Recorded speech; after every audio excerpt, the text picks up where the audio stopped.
if you've never done this before, you got to go analyze some deals to figure out what you think your rule of thumb is going to be. And at what point you become interested in property. I become interested. I teach with Stu a lot, and Stu talks about mobile home parks. I was sitting with my then wife about 15 or 20 years ago, and a hurricane, not a hurricane, but a big thunderstorm with lots of tornadoes had gone through Seminole County. And we're reading the paper on Sunday morning, and she looks at, and this is a woman with 2 degrees, one in psychology, one in math. And she's, by trade, a computer data systems analyst. She looks over at me and she says, "You think there's some sort of magnetic or psychic or something attraction between whirling winds and aluminum?"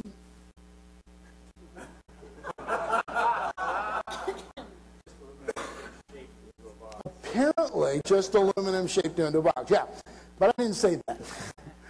I said, "What?" She said, "Well, every time there's a tornado, you open the paper and there's like 26 mobile homes strewn out in a line, you know, in pieces. How come they target mobile homes?" I didn't have a good answer. I only thought of the answer later, you know, because when it hits a house that's properly constructed and nailed down pretty good, it does a little less damage. Unbelievable. Oh, so, yeah, great exit strategy. You always have an exit strategy. I buy nothing but wooden buildings. That's my exit strategy. What was I talking about? Oh, I was going to tell you about mobile homes. My mobile home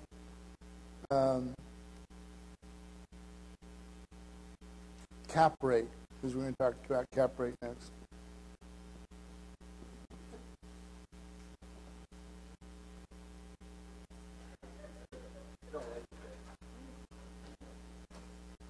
Direct capitalization, investors' direct capitalization, they call it cap rate. You've heard the words cap rate before, I'm sure.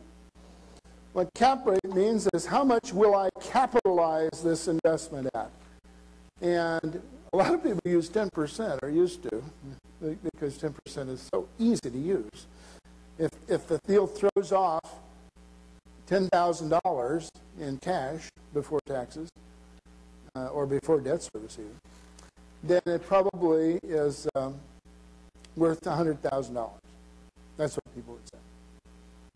Capitalization rate, use whatever your capitalization rate is, divide it into the net operating income, and you get what you think your breakpoint value is. If my cap rate for Class B office buildings, as it is 9%, in my particular neck of the woods, and there is a deal that has an NOI of $90,000, how much do I think the building is worth? $9 million. Yeah. So I might get interested in investigating it if I looked it over and I knew. I'd have to know what the NOI was, the net operating income. And generally, I know what the NOI is, or I've been told what the NOI is by some broker or another who has underwritten it very differently than I probably do. In other words, his NOI probably is $90,000 in the way I would underwrite the building. You know what I mean by underwrite?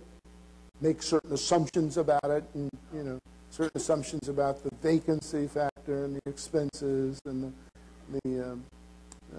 all the various economic elements in the deal. But if he says there's a $90,000 NOI and I know that my cap rate is 9%, then I'll think, well, according to that, it might be worth $900,000. So I'll take a crack at it. I'll take a look at it. I'll start to work on it.